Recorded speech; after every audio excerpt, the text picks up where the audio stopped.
अभी हनीप्रीत का ही कहते हैं हम। एक तो अकाली दल अलाइड ग्रुप था, एक तरफ आरएसएस इन्फ्लुएंस ग्रुप है, एक डेरा की जो मैनेजमेंट अपनी देखने वाले। अभी क्या है, बीजेपी से अकाली दल भी अलग हो गया, बीजेपी से आरएसएस भी इंडिपेंडेंट हो। प्रदीप क्लेर गिरफ्तार हुआ तो उससे पहले उसकी तस्वीरें आरएसएस के लीडर्स के साथ आती हैं। सही है। अयोध्या भी वो एक्टिव रहता है और उस हमारा रोल सिर्फ इतना था कि हमें किसी ने फोटोग्राफ्स दिए। लगता है अभी डेरा एक कोई बड़े इलीगल नेटवर्क में है और ये नेटवर्क एक तरह से कोई माफिया नेटवर्क है और वो मैनेजमेंट डेरा की संगत का इस्तेमाल करती है। भी आम आदमी पार्टी फेवर कर रही है, कभी दिखता है बीजेपी भी फेवर कर रही है, कभी दिखता है कांग्रेस भी कैप्टन अमरिंदर सिंह के टाइम पे भी फेवरेबल रहा। वोट की क्रेडिबिलिटी अब डेरा की उतनी नहीं रही। अब पंजाब इलेक्शन हुआ 2022 में, बना बनाया नेटवर्क मिल गया। वो नेटवर्क सेवा के नाम पे, आस्था के नाम पे आपको जासूसी भी करके देगा। हमें लग रहा है पैरोल एक मकसद है। हम ये क्लेम करते हैं भी ये डेरा चीफ नहीं है, भी असली डेरा चीफ है।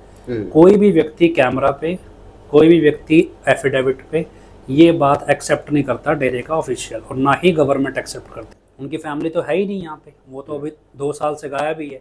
वैसे वो 78 में थे, उस टाइम उनका चेहरा जर्नैल सिंह भिंडरांवाला था। ऐसे ही डेरा चीफ को मोरा बना के सबको धीरे धीरे बांटना शुरू किया। फिर वो नया इंसिडेंट पुराने सारे जख्मों को फिर से हरा कर देगा। अब कहने को उन्होंने बस सिख लिबास पहनना है और उनको दिखाना भी हम तुम्हारे मसीह हैं। सरकार नहीं सुनेगी, तुम्हारी पॉलिटिशियन पुलिस नहीं सुनेगी, हम सुनेंगे। सरकार खुद ही तो खालिस्तान के विरोध में है, खुद ही वो खालिस्तान की कंडीशंस पैदा करती है। बीजेपी अगर जीतती है तो भी डेरा के लिए मुसीबत बढ़ती है। लेकिन इस स्टेज पे जब आरएसएस अलग चल रही है बीजेपी से, और ये दिख रहा है अभी आरएसएस के कार्यकर्ता ग्राउंड पे नहीं है, इवन बूथ पे नहीं है, समझ आ रहा है कि डेरा का भी बैकफुट पे आ जाना, कि इसका मतलब डेरा का कंट्रोल बीजेपी के हाथ में नहीं, आरएसएस के हाथ में। डेरा ने बीजेपी को कहीं सपोर्ट नहीं किया तो कोई एमएलए एमपी उनको एंटरटेन नहीं करेगा। लेकिन हम ये बार बार क्लेम कर रहे हैं कि डेरा 2 हिस्सों में है। डेरा चीफ का हर कोई दुश्मन है। ਪੀਐਨਓ ਮੀਡੀਆ ਗਰੁੱਪ ਨਾਲ ਜੁੜੇ ਸਾਰੇ ਸੱਜਣਾਂ ਦਾ ਸਵਾਗਤ।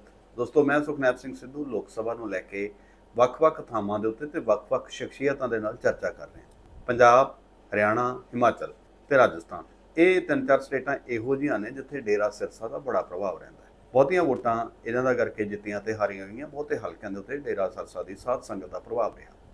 ਇਸ ਵਾਰ ਇਹਨਾਂ ਚੋਣਾਂ ਦੇ ਵਿੱਚ ਕੀ ਕੁਝ ਹੋਣ ਦੇ ਆਸਾਰ ਨੇ, ਇਹ ਜਾਣਨ ਦੇ ਵਾਸਤੇ ਅੱਜ ਅਸੀਂ ਸਿਰਸਾ ਦੇ ਵਿੱਚ ਹਾਂ ਤੇ ਡਾਕਟਰ ਮੋਹਿਤ ਇੰਸਾ ਸਾਡੇ ਨਾਲ ਸ਼ਾਮਲ ਹੈ। ਇਹਨਾਂ ਦੇ ਨਾਲ ਗੱਲਬਾਤ ਕਰਦੇ ਹਾਂ ਕਿਉਂਕਿ ਇਹ ਫੇਥ ਵਰਸਸ ਵਰਡਿਕਟ ਨਾਂ ਦਾ ਇੱਕ ਪੇਜ ਵੀ ਚਲਾਉਂਦੇ ਨੇ ਤੇ ਡੇਰਾ ਸਿਰਸਾ ਦੇ ਨਾਲ ਜੁੜੀ ਸਾਧ ਸੰਗਤ ਦੇ ਵਿੱਚ ਇਹ ਇੱਕ ਵੱਖਰੀ ਰਾਏ ਰੱਖਣ ਵਾਲਾ ਗਰੁੱਪ ਹੈ। ਇਹਨਾਂ ਦੇ ਨਾਲ ਗੱਲ ਕਰ। ਡਾਕਟਰ ਸਾਹਿਬ ਸਵਾਗਤ। ਨਮਸਕਾਰ ਜੀ।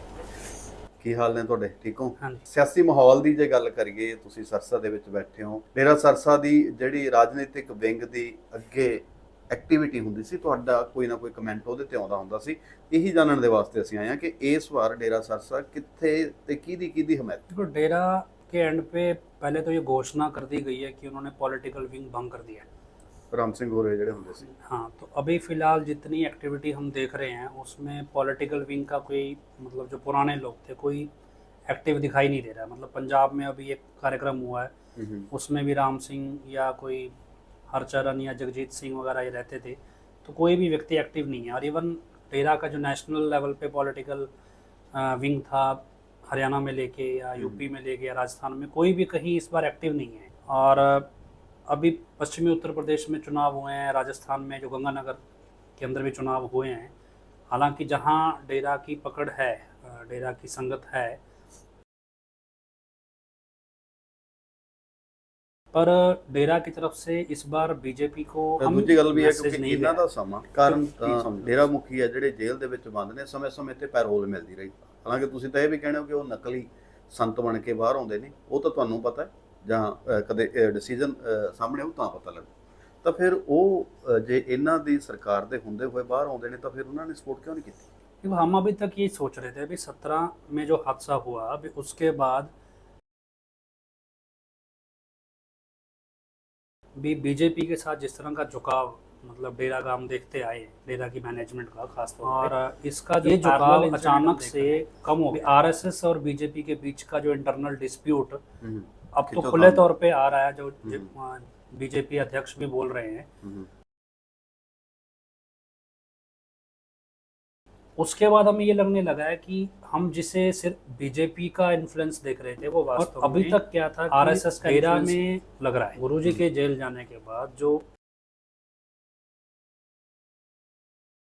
इंटरफेस था, मतलब पॉलिटिशियंस और गुरुजी के बीच की जो कड़ी थी वो थी मैनेजमेंट। और मैनेजमेंट के अलग अलग एस्पेक्ट हैं, कोई पॉलिटिकल एस्पेक्ट है, कोई संगत का है, कोई बिजनेस का है, अलग अलग एस्पेक्ट है। ਤੇ ਮੈਨੇਜਮੈਂਟ ਦੇ ਉੱਤੇ ਇੰਪੈਕਟ ਕਿਹਦਾ, ਆਰਐਸਐਸ ਦਾ, ਬੀਜੇਪੀ ਦਾ ਜਾਂ ਕਿਸੇ ਹੋਰ ਦਾ? हम उस टाइम तो देखो बीजेपी दिखता था, लेकिन गुरुजी के जेल जाने के बाद ये अलग अलग चेहरों के रूप में दिखने लगा। और उसमें एक एस्पेक्ट हमें जैसे बादल अलाइड जो अकाली दल का फेवरेबल था, कुछ कांग्रेस के थे, लेकिन ਡੇਰੇ ਦਾ ਪ੍ਰਬੰਧ ਕਿੰਨਾ ਹੱਥਾਂ 'ਚ ਹੈ? मतलब दब गए, उठे नहीं। अभी हनीप्रीत का ही कहते हैं हम तो, अभी ਉਹਨਾਂ ਦਾ हनीप्रीत group फेस है। है। ਹੂੰ देखो पीछे एक ही आदमी है राकेश नाम का, हम्म। या फिर एक वो उठने उठने लगा है। अब फिलहाल लेकिन जो मेन RSS राकेश का नाम बैकग्राउंड का राकेश राकेश जुड़वा के नाम से है, लेकिन फिलहाल क्योंकि उसका केस में नाम आ गया तो अब अभिजीत भगत, बबलू कहते हैं उसे, उसका है। लेकिन ये कोई भी मतलब व्यक्ति जो है वो फ्रंट में आके काम नहीं करता। ਡਾਕਟਰ ਸਾਹਿਬ, ਫਿਰ ਬੀਜੇਪੀ ਦੀ ਹਮਾਇਤ ਕਿਉਂ ਨਹੀਂ ਕੀਤੀ ਜਾਂ ਕਿਸੇ ਹੋਰ ਸਿਆਸੀ ਧਿਰ ਦੀ ਇਸ ਵਾਰ ਡੇਰੇ ਨੇ ਹਮਾਇਤ ਕਿਉਂ ਨਹੀਂ ਕੀਤੀ? ਕਾਰਨ ਕੀ ਸਮਝਦੇ? डेरा के अलग अलग बेस हैं, मैं आपको पहले बताने लगा था। अभी एक तो अकाली दल अलाइड ग्रुप था, एक तरफ आरएसएस इन्फ्लुएंस ग्रुप है, इन्फ्लुएंस मिला के कुल मिला के मैनेजमेंट इन सबको इंटरलिंक्ड करती है।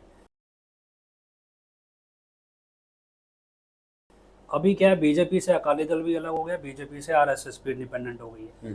ऐसे में डेरा की इंटरनल जो ग्रुप्स थे, क्योंकि उनमें लोगों को कड़ी चूज करना पड़ रहा है, हमें वो अलग होना पड़ेगा। हमें ये लगता था कि तीनों बीजेपी के इन्फ्लुएंस में अभी सारे, लेकिन अभी समझ में आ रहा है कि सब अलग अलग हैं। तो डेरा में जो इंटरनल फाइट चल पड़ी है उसके चलते बीजेपी को मैसेज तो जा ही नहीं रहा है। अब वो चीज़ें खुल के दिखने लगी हैं हमें भी कौन आरएसएस वाला था, कौन बीजेपी वाला था। क्योंकि अभी आप देखो, एक प्रदीप कलेर गिरफ्तार हुआ, तो उससे पहले उसकी तस्वीरें आरएसएस के लीडर्स के साथ आती हैं। सही है। और अच्छा, फिर उसके बाद अयोध्या भी जाते हैं। अयोध्या भी मतलब वो इतना है, और उसके बाद जिस important तरह से criminal फेवरेबल wanted और इतने बड़े सेंसिटिव इशू में, लेकिन जिस तरह से पुलिस ने ट्रीट किया है उसे, वो इतना ऐसा है कि जैसे कोई दामाद बना के लाए और आराम से महीना रख के उसे निकाल दिया गया हो। ਪ੍ਰਦੀਪ ਕਲੇਰ ਦੇ ਮਾਮਲੇ 'ਚ ਤੁਹਾਡਾ ਕੀ ਰੋਲ ਸੀ? देखो, हमें तो सिर्फ पंजाब पुलिस अप्रोच करती थी अलग अलग तरीक़ों से, और कि कोई आपके पास इन्फॉर्मेशन हो, तो हमें इन्फॉर्मेशन डेरा की एडमिनिस्ट्रेशन से ही मिली थी। डेरा की एडमिनिस्ट्रेशन से किसी ने दी।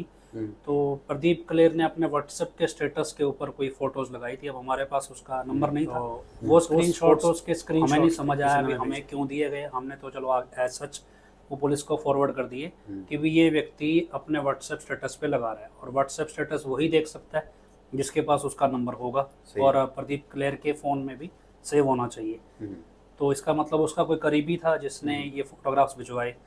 हमने ये दे दिए, लेकिन पंजाब पुलिस एक्टिव नहीं थी। फिर एक रिपोर्टर ने, द एडिटर शायद कोई रिपोर्टर था, उन्होंने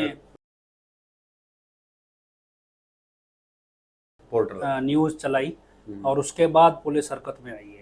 हमारा रोल सिर्फ इतना था कि हमें किसी ने फोटोग्राफ्स दिए, इससे ज़्यादा हमें नहीं पता। और हमने उसको, जिसने दिए उसको फ़ोन नंबर भी दिया, हमने वो फ़ोन नंबर भी दे दिया। उसके बाद वो फोटोग्राफ्स कैसे एक पॉलिटिशियन के फेसबुक पेज पे भी थे, तो वो सारे मर्ज होके एक प्रॉपर स्टोरी बन गई, तो पुलिस को शायद क्रैक करना आसान हो गया। ਪ੍ਰਦੀਪ ਕਲੇਰ ਇਸ ਮਾਮਲੇ ਦੇ ਵਿੱਚ ਬਹੁਤ ਦੇਰ ਵਾਂਟਡ ਰਿਹਾ, ਕਿੱਥੇ ਰਿਹਾ, ਕਿਵੇਂ ਰਿਹਾ, ਇਹਦੀ ਇਨਵੈਸਟੀਗੇਸ਼ਨ ਨਹੀਂ ਹੋਈ। ਉਹਨੇ ਕੁਝ ਨਾਮ ਲਏ, ਜਿਹੜੀ ਚਰਚਾ ਚੱਲਦੀ ਹੈ, ਉਹਨਾਂ ਤੇ ਐਕਸ਼ਨ ਨਹੀਂ ਹੋਈ, ਤੇ ਹੋਰ ਲੋਕ ਹੈ ਜਿਹੜੇ ਜ਼ਮਾਨਤ ਤੋਂ ਬੜਾ ਟਾਈਮ ਲੱਗਦਾ ਹੈ। ਇਹਨੂੰ ਪ੍ਰਦੀਪ ਨੂੰ ਜ਼ਮਾਨਤ ਵੀ ਬੜਾ ਛੇਤੀ ਮਿਲ ਜਾਂਦੀ। ਕੀ ਕਹਾਣੀ ਹੈ ਸਾਡੀ? देखो, हमें लगता है अभी डेरा एक कोई बड़े इलीगल नेटवर्क में है, और ये नेटवर्क एक तरह से कोई माफिया नेटवर्क है। और ये नेटवर्क में डेरा एक टूल, डेरा की मैनेजमेंट कह लो, जो टूल है डेरा की अपनी, और वो मैनेजमेंट डेरा, ये सिर्फ डेरा में नहीं है। आप कहीं भी चले जाओगे तो कहीं कहीं जगह आपको जो धर्म के नाम पे चीज़ें चलती हैं, तो उसमें बैकएंड पे कई जगह मिलती हैं। वो टूल कौन चला रहा है, हिडन पॉलिटिशियन है, माफिया का कोई गुंडा है, लेकिन जो सिनेरियो आता है उसमें डेरा अपने रोल में कंसिस्टेंट है। अब कई बार हमें दिखता है भी आम आदमी पार्टी भी फेवर कर रही है, जिस तरह से इस केस में दिखता है भी आम आदमी पार्टी फेवर कर रही है, कभी दिखता है बीजेपी भी फेवर कर रही है, कभी दिखता है कांग्रेस भी कैप्टन अमरिंदर सिंह के टाइम पे भी फेवरेबल रहा, बादल के टाइम तो वैसे ही था। और मतलब ये इसका मतलब ऐसा लगता है भी ये कोई एक ऐसा टूल है डेरा जिसकी नीड सभी को है, और वो टूल क्योंकि वोट की क्रेडिबिलिटी अब डेरा की उतनी नहीं रही है। अब पंजाब इलेक्शन हुआ 2022 में, उतनी क्रेडिबिलिटी हम देख रहे हैं कि जिस तरह से अकाली दल को मैसेज आया था या बीजेपी को, लेकिन वो वोटिंग दिखी नहीं। डेरा सिस्टम है और वो सिस्टम सिंगल कमांड पे चलता है। हमें जो चीज़ हम ऑब्जर्व करते हैं भी वो चीज़ ये है भी इस कमांड की नीड है, क्योंकि आपको ऐसा कोई नेटवर्क नहीं है पूरे इंडिया में या वर्ल्ड में भी कोई ऐसी संस्था का नेटवर्क नहीं है जो सिंगल कमांड पे मतलब काम करता हो। और आप जाओगे तो उनका भी जिले लेवल का अपना अलग डिस्प्यूट है, स्टेट लेवल पे अलग है, लेकिन डेरा एक ऐसी संस्था है जो सिंगल कमांड पे है। इसलिए अगर किसी को भी इस्तेमाल करना है वो डेरा एडमिनिस्ट्रेशन की कमांड को ले और उस कमांड के बाद वो अपना कोई भी काम मतलब उसको एक बना बनाया नेटवर्क मिल गया। वो नेटवर्क सेवा के नाम पे, आस्था के नाम पे आपको जासूसी भी करके देगा, आपको कोई सामान शिफ्ट कराना है सामान शिफ्ट करा देगा, उनको कोई मतलब नहीं है। उनको हम कर लो सामान, आपको कोई इलीगल कोई भी कोई चीज़ है, नशा भी कह सकते हैं हम, हथियार भी कह सकते हैं, क्योंकि जब आम पब्लिक का इन्वॉल्वमेंट आ गया उनको थोड़ा ही पता है इसमें नशा है। उनको तो ये बोला गया है डेरे का सामान है, इस सेवा में आपको वहां तक छोड़ के आना, छोड़ाएंगे, पैकेट बंद है क्या है पता जो इनपुट, लेकिन हमें इस चीज़ के कुछ जो सामान है वो शिफ्ट होता है। और हमें तब ये डाउट पैदा हुआ क्योंकि जब मेरे ऊपर ये केस आया वो इसीलिए आया, मेरे पे भी एक केस डाला गया एनडीपीएस का, और ये तभी डाला जब मुझे ये चीज़ पता लगने लगी। और उसके बाद भी हालांकि चुप कराने वास्ते से केस हो नहीं, उन्होंने तो अपनी तरफ से तो पूरा इंतज़ाम किया था, लेकिन जो उन्होंने जिस लड़के को चुना था उसको भी वो धोखा दे रहे थे। तो उसको तो ये कहा गया था कि तो 2 महीने जेल में रहेगा और काम हो जाएगा, तेरे को पैसा मिल जाएगा। जब उसको वहाँ पहुँच के पता चला भी तो 10 साल जेल में रहना पड़ेगा। तो फिर उस व्यक्ति ने प्लान किया, वो व्यक्ति अभी तक फरार है, प्लान हुआ, पंजाब पुलिस उसे ढूंढ रही है और वो यहाँ नहीं है, मतलब हम भी ढूंढ रहे हैं और वो तब से फरार है। जितेंद्र माशा नाम है उसका, तो वो फरार है। अब ये नेटवर्क जब हमने देखा तो उसके बाद ये अभी एक बार डाउन है तब से। मोहित जी थोड़े नेटवर्क ते होना थोड़ा जा चिट्टे दा केस पिया सी थोड़े ते शायद नहीं, ये मेरे पास था गोलियों का, ट्रामाडोल बरामद थोड़े तो होईयां नहीं सी, कारण की सी ते क्यों फसाया गया सी? देखो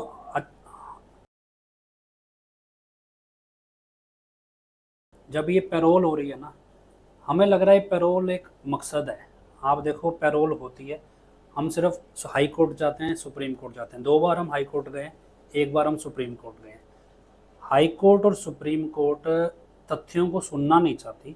अगर आप ट्रायल कोर्ट में 156(3) में जाओ, वो बोलते हैं निचली कोर्ट में जाओ। कहने को सिरसा पुलिस इन्वेस्टिगेशन कर रही है, यहाँ पे जो IPS रैंक के ऑफिसर इस मामले की इन्वेस्टिगेशन कर रहे हैं, क्या कर रहे हैं मालूम नहीं, लेकिन हमें बुलाते हैं, स्टेटमेंट लेते हैं।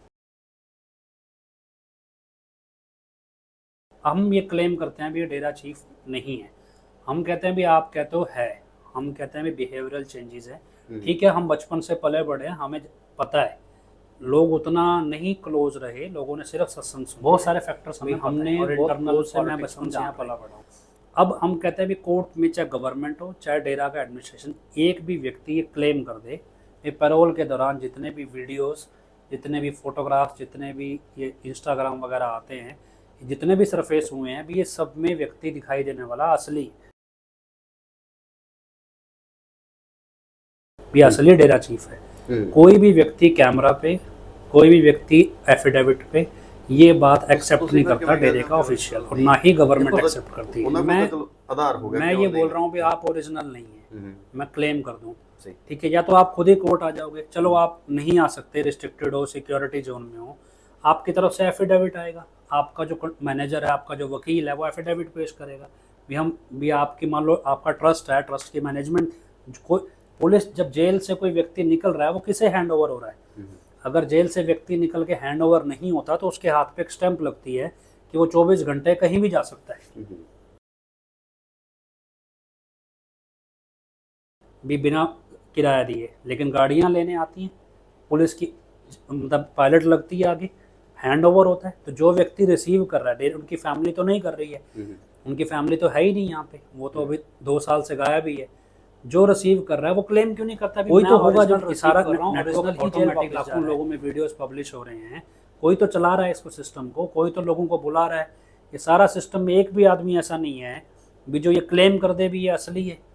अब अगर ये हमारा डाउट सही निकले, आप इसके मायने समझते हो ये कितना इनटॉलरेंट है, क्योंकि इसकी आड़ में अरबों रुपया लोगों से लूटा गया है। ये डेरे का एक इंटरनल ऐसा सिस्टम है, क्योंकि हर किसी धर्म की धार्मिक विचारधारा की एक अपनी कन्वर्सेशन लैंग्वेज अलग ही होती है, और उसमें उनकी जो इमोशंस हैं वो उस लैंग्वेज में जुड़े हैं, बाहर के व्यक्ति को वो समझ नहीं आते। अगर मैं आपको डेरे की लैंग्वेज समझाऊंगा, आपको वो इमोशन कनेक्ट नहीं होंगे जो डेरे का जुड़ा हुआ व्यक्ति कनेक्ट करेगा। उससे जो अरबों रुपया लूटा गया, जब ये चीज़ सामने आएगी तो क्या कौन इसके लिए जिम्मेदार है? क्या सिर्फ हम जेल को जिम्मेदार बना के छोड़ देंगे, या गवर्नमेंट को? जिस तरह से कोर्ट रिलक्टेंट है, भाग रही है, हाई कोर्ट का भागने का मतलब क्या है आपको? मतलब ये कोई ऐसा क्राइम है जो आज तक हुआ नहीं है, और उसके बाद हाई कोर्ट एटलीस्ट इतना तो कर ही सकती है कि भाई वो ये कहे भी आप फिल्म देख के आए हो, भी आप डिसमिस कर रहे हो, फिर बोलते हैं धमकी देते हैं सीधा सीधा कोर्ट में, आपको कॉस्ट लगा देंगे। फिर हम बोलते हैं लगाओ कॉस्ट। कॉस्ट लगाने से पहले फैक्ट्स क्लियर करोगे ना, किस ग्राउंड पे कॉस्ट लगाओगे। फिर ना तो वो कॉस्ट लगाते हैं, डिसमिस भी करते हैं और ग्राउंड बना लेते हैं। फिर लगाने का कॉस्ट 2.5 लाख की कॉस्ट लगाऊंगा, ग्राउंड चाहिए ना कॉस्ट लगाने का। अभी फैक्ट्स क्लियर किए बिना कॉस्ट नहीं लग सकती, और अब वो कॉस्ट लगा नहीं रहे हैं। सब कुछ ये सारा मामला चर्चा में इसीलिए आया कि कॉस्ट क्यों नहीं लगाई कोर्ट ने। फिर हम उसी मामले को दोबारा फिर ले गए, हमने कहा अब तो लगाएंगे कॉस्ट, चलो हम वायलेट करते हैं, हम दोबारा चैलेंज करते हैं कोर्ट को, भी हम फिर आ गए, अब लगा के दिखाओ कॉस्ट। अब बोलते हैं जी निचली कोर्ट में जाओ। फिर हम सुप्रीम कोर्ट भी गए। सुप्रीम कोर्ट में मैं खड़ा हूँ, खुद कोर्ट में मेरा वकील खड़ा है, मैं ही गया था सुप्रीम कोर्ट। सुप्रीम कोर्ट में सुनवाई शुरू होते ही जज क्या बोलता है कि आर्टिकल 32 में ये रिलीफ नहीं मिल सकता। हमने कहा था जी आप वेरीफाई कर दो, मतलब आर्टिकल 32 में ये रिलीफ नहीं मिल सकता, और यही रिलीफ लिखा गया ऑर्डर में। आर्टिकल 32 सुप्रीम कोर्ट को पार्लियामेंट के बराबर की पावर देता है, और सुप्रीम कोर्ट कैसे कह देगी कि हम दे नहीं सकते इस रिलीफ को, और वो रिटर्न में ऑर्डर भी दे रही है। और उसके बाद वो उसने एक अक्षर नहीं बोलने दिया, और सीधा बोला, कहते आपको फाइन चाहिए या डिसमिस कर दूं, अगर बोलोगे तो फाइन लग जाएगा। तो फिर हमारे वकील ने बोला कि डिसमिस करो आप। तो जस्टिस MR शाह थे, उन्होंने डिसमिस कर दिया, अभी यही लिख के भी रिलीफ नहीं मिलेगा। हमारा फैक्ट्स को देखना क्यों नहीं चाहता? कौन है इसके पीछे जो इतना बड़ा बैकअप है? आपको लगता है सिर्फ हरियाणा सीमित होता तो सुप्रीम कोर्ट हाई कोर्ट भागती नहीं थी? फिर की हो सकता भी हमें लगता है कुछ बड़ा नेटवर्क है, कुडेरा की मैनेजमेंट कुछ ऐसा कर रही है भी जो नहीं पता है हमें, जो मतलब एविडेंट नहीं है। हम अपनी तरफ से कयास लगाएं भी वो किसी माफिया से अटैच है या कुछ है, ये हमारी प्रिजम्पशंस हैं। हमारे पास कोई सबूत नहीं है, हमारे पास कोई मतलब पुलिस का नेटवर्क नहीं है अभी हम उनके खिलाफ कोई एविडेंस जुटा लें या कोई कार्रवाई करें। और डेरा कोई एक आदमी नहीं चला रहा है, लाखों लोग जुड़े हैं, कौन आदमी किस रोल में कितना है पता नहीं। और इस सारी मैनेजमेंट डेरा की जो संगत है, टूल है, ये डेफिनेटिव है। और उस टूल में एक छोटा सा एग्जांपल मैं आपको देता हूँ। डेरा में कार्यक्रम हुआ, पैरोल चल रही है, उस कार्यक्रम में आपको पौना किलो की पिन्नी दे दी गई प्रसाद के तौर पे। पौना किलो की पिन्नी कितनी होती है? इतनी बड़ी पिन्नी। आपको लगता है भी लाखों लोगों में इतनी इतनी देसी घी की पिन्नी बांटनी हो तो कितना मैन पावर चाहिए, कितना रिसोर्स चाहिए, कितना पैसा चाहिए? सही। अचानक से जब हम ये मुद्दा उठा पिन्नी की आड़ में कुछ हो रहा है, इतना बड़ा पिन्नी क्यों है? इसकी आपको पौना किलो की पिन्नी क्यों? तो कौन चेक करेगा प्रसाद? आप कौन सी पुलिस कितनों का चेक करेगी? और उसके बाद क्लेम किया जाता है जी 50 लाख लोग आए। ये क्या इंटेलिजेंस डिस्ट्रक्शन है? 50 लाख को कौन सर्विलेंस पर डाल देगा एक साथ? उसके बाद जब इसको मुद्दा उठा देते हैं तो अगले ही प्रोग्राम में आपको इतना पैकेट मिल जाता है छोटा छोटा प्रसाद का। अभी 1 महीना पहले तो आप पौना किलो का सामान दे रहे थे, फिर अचानक से छोटे से पे आ गए। हाँ, तो इसका मतलब क्या है भी? ये कुछ तो सस्पिशियस है ना भी, सस्पिशियस है। कौन पकड़ेगा? कहाँ कंप्लेंट दें इसकी। आम आदमी पार्टी के जो जितने भी ये एमएलएस थे, इनके लगभग 25 एमएल 15 या 25 एमएलएस को हमने मेमोरेंडम दिए। तब ये शुरू नहीं हुआ था काम, तब हमने मेमोरेंडम दिए थे भी ये कुछ बड़ा प्लान कर रहे हैं, भी आप इनको रोको। और इसका इन्फ्लुएंस कहाँ है, इसका इन्फ्लुएंस कहाँ दिखता है? भी डेरा का जो डिस्प्यूट खड़ा होता है वो पंजाब में ही होता है। सही है। भी कुछ ऐसा हो रहा है जो हमें नहीं पता। अच्छा, प्रयोगशाला पंजाब ही क्यों बनाई जा रही है? देखो पंजाब में मुझे हमें लगता है जैसे हिंदू मुसलमान कराना है। हिंदू मुसलमान की असल में तो कोई लड़ाई नहीं है, ये तो आइडियोलॉजिकल डिफरेंसेस को बढ़ा चढ़ा के पेश करना है। भी किसी को गौ मांस से दिक्कत है, किसी को सुअर के मांस से दिक्कत है, किसी को किसी प्रथा से, किसी को ऐसे ही डेरा सिख डिस्प्यूट एक प्लान वे में 2007 से आप ही ने मुझे बताया भी एक काल्पनिक तस्वीर को लेके मुद्दा उठा, और उसके बाद कैसे कैसे वो मुद्दा, उसके बाद बरगाड़ी का आना, और उसके बाद बरगाड़ी को लेके देखो ना पंजाबियों का सब तो अलंबरदार कहों दे अखबार तो ਉਹਦਾ इश्तिहार छप जाना। आप देखो भी डेरा का अपना सच कहूँ है, डेरा के सच कहूँ में फोटो ना छपना, और अजीत अखबार वो सिर्फ उसके बाद जो पैम्फलेट है वो सिर्फ बठिंडा में बटना। हालांकि उस पर हमने काफ़ी चर्चा पहले की है। ये जो डिस्प्यूट है एक प्लान वे में खड़ा किया गया। मुझे जो पहले क्या मेरा उतना एक्सपीरियंस नहीं था, आप कुछ पुलिस वालों से मिलना होता है या जो जो इस फील्ड में काम कर रहे हैं, कुछ क्या है कि स्ट्रगल करके सीख गए, तो उसके बाद ये चीज़ समझ आती है सारे इंसिडेंट्स जो हैं ये सिर्फ और सिर्फ इंटेलिजेंस को डिस्ट्रैक्ट करने के लिए होते हैं।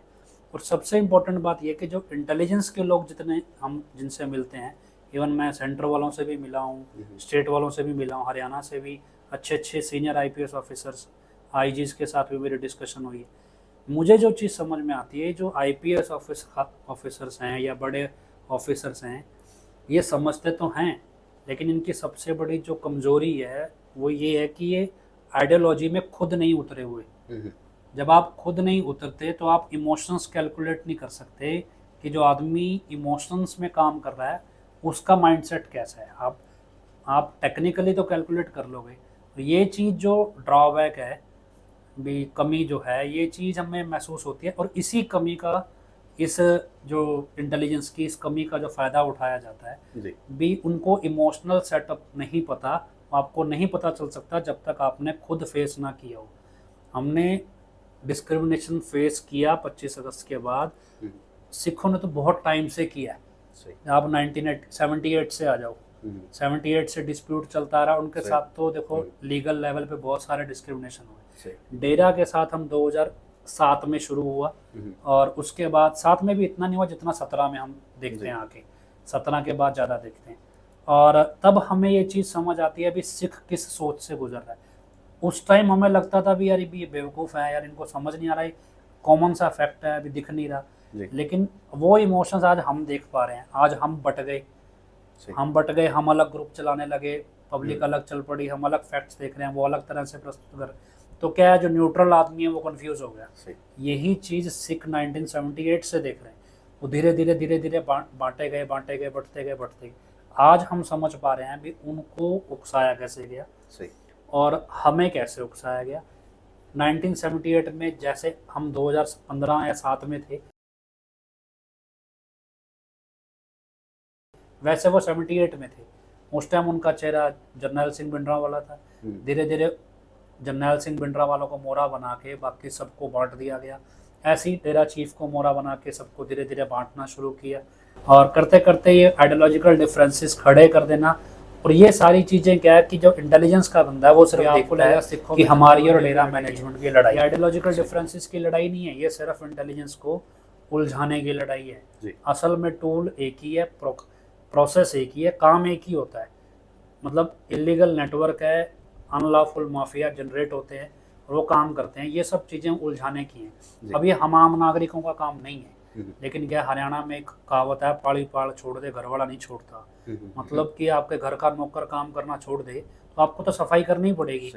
तो अब लेकिन कहने को हम नागरिक हैं, अभी हमारे देश की सरकार पुलिस अगर काम करना छोड़ दे, हमें तो करना ही है, हमें तो समझना पड़ेगा, क्योंकि अल्टीमेटली मरना तो हमें। उनको तो बचाव में बंदूक दी है, नागरिकों को तो नहीं दी बंदूकें बचाव में। तो उनको तो समझना ही पड़ेगा भी जो पुलिस हमें नहीं समझा पा रही भी असल में ये डिफरेंसेस में जो लड़ाइयाँ हो रही हैं इसका नुकसान तो हमें झेल रहे ना। और पुलिस तो हमारे बचाव में चलो कोई पुलिस वाला शहीद हो जाता है, लेकिन असल दुश्मन तो हम आपस में। सही। और जब पुलिस नहीं उतरेगी मैदान में, नहीं रिपोर्ट सही देगी, अगर वो लगता है कि वो पॉलिटिशियंस का टूल बन के रह गई है, तो आम नागरिकों को खुद ही समझना पड़ेगा भी हम क्यों लड़ रहे हैं, किस बेस पे लड़ रहे हैं। किस किस को समझाओगे, एक आदमी को, दो को, तीन को, चार को। हर रोज मेरे साथ, मान लो मैं लाइव कार्यक्रम करता हूँ तो मेरे साथ कितने सिख लोग हैं, वो फोन करते हैं, फिर वो धीरे धीरे वो मतलब उग्र हो जाते हैं। हम उनको ये बात समझाते हैं जी आप इस चीज को एक्सेप्ट नहीं कर पा रहे हो, भी हम दोनों को उलझाया गया है, हमें लड़ाया गया। आपको लगता है जो किया गया पॉलिटिशियन की तरफ से वो सही किया गया, आप उस पॉलिटिशियन को भी गलत कह रहे हो, उस टाइम की गतिविधियों को ऑर्डर देने वाले लोगों को असल में वो हम इतना, लेकिन जो हुआ उसको सही कैसे नहीं चाहते, भी पीछे हमसे कुछ गलत हो गया। और ये जो हम वापस नहीं जाना चाहते, यही चीज़ हमारी ईगो क्लैश हो रही है। और ये ईगो जैसे जैसे न्यूट्रलाइज होने लगेगी, अचानक से कोई नया इंसिडेंट आ जाएगा,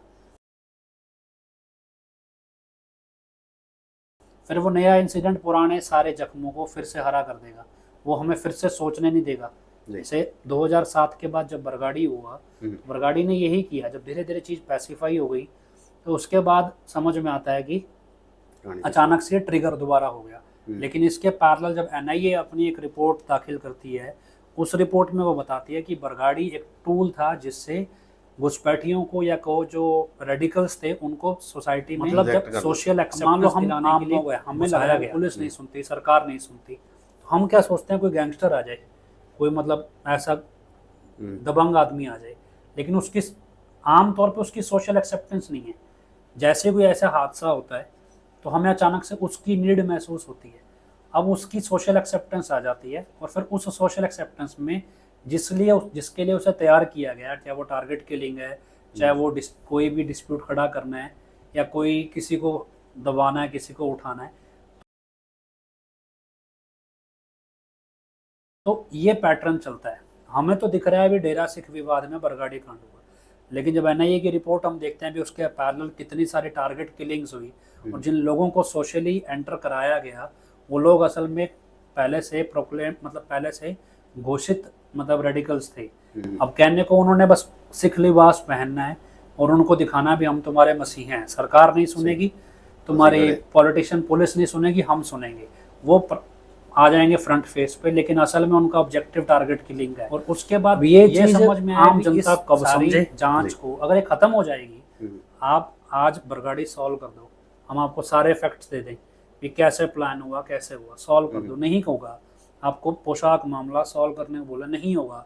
अगर ये सॉल्व हो गया तो एक आम नागरिक ये समझ जाएगा मुझे धर्म के मामले में अन्याय मिल गया, और अगर न्याय मिल गया फिर उसको खालिस्तान की जरूरत क्यों है?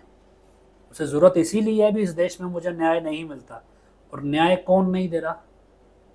और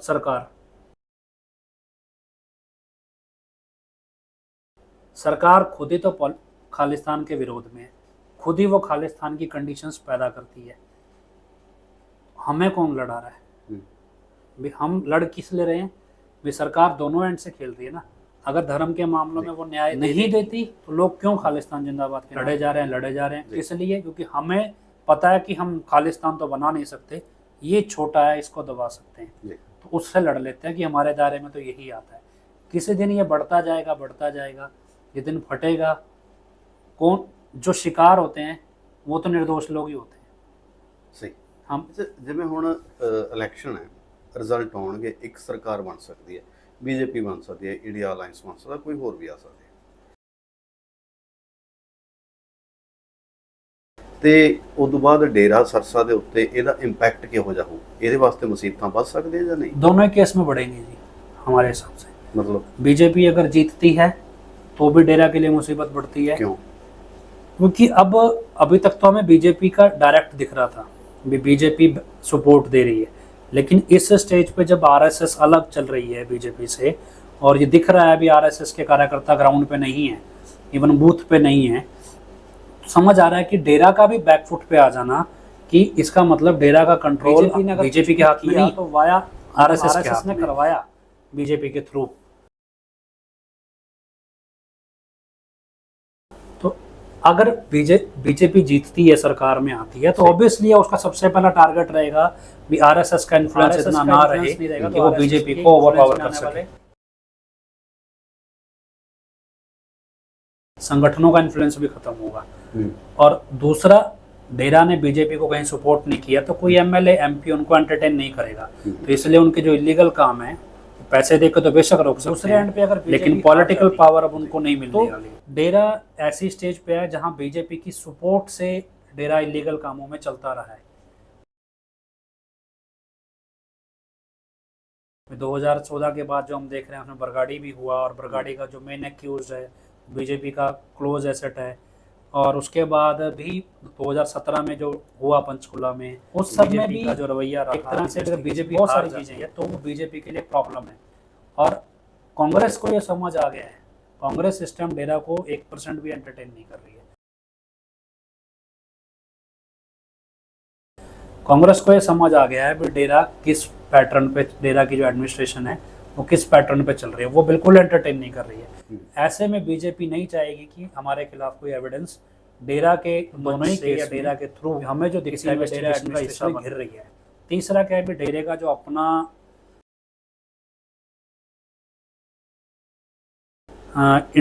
जो लोकल पॉलिटिकल सपोर्ट था, जैसे चौटाला से सपोर्ट था या बादल से सपोर्ट था, हमें उनका अपना जनाधार खत्म शायद डेरा